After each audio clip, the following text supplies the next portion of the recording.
Okay na, nalagyan ko na yan. Mang Paul? Ito na lang. Sorry sa short notice, ha.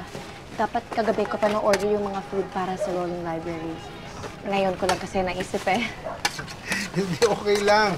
Sa totoo lang, ha? Ikaw lang naman ang customer ko, eh. Di bali po, Mang Paul. Araw-araw na po kami mag-order dito. Salamat, ha? Teka lang, pasok ko lang ito, dadagdagan ko. Galing ka na po ito. Oo. Sana, okay na po. Salamat po, Tia. Ha? Kaya mo? Opo. Okay. Uy, ito pa. Okay na to.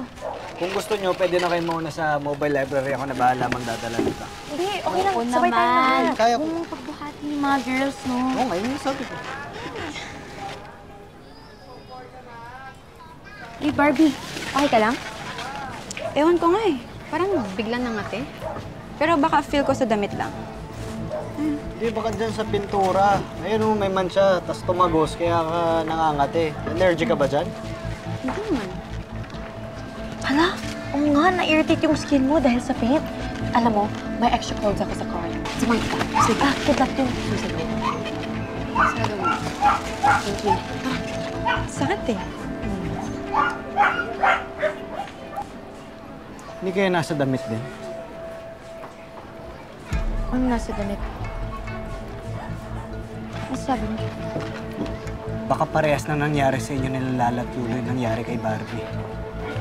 Ikaw gets? Namantsahan yung damit. Tumagos. Tapos nangate. Baka ganun din yung nangyari sa inyo na lalat dulo. Baka nasa damit yung droga. Tumagos tapos pumasok sa katawan niya.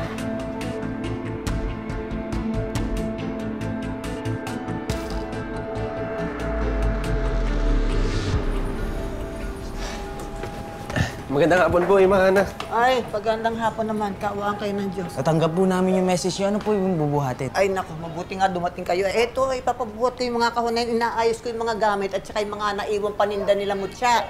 Kaya bibigat ng mga kahon. Pakibuhat, pakidala dito, ha? Yung gunting, kunin mo nga doon sa kusina para magupit na yung mabuksan na yung iba. Okay po. O, dahan-dahan. Ayan. Bigat po nito Kaya nga, kaya bibigat nga eh. Kulot, nakita mo yung gunting? Kulot.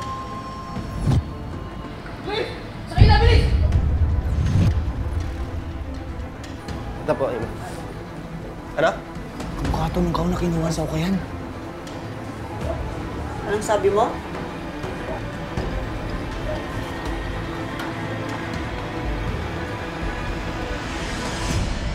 Wala namang ibang laman yung lugar, kundi yung mga damit lang eh. Saka, kaming dalawa lang ni Dagol yung nakakapasok dun eh. Pero nabenta naman namin halos lahat ng damit eh. Bakit walang ibang nabiktima? Malay mo, hindi lahat ng damit may droga.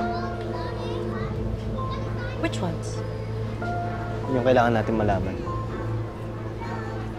Eh, paano yan? Nasa pulis na yung ibang makahuli. Kailangan makausap si Maestro.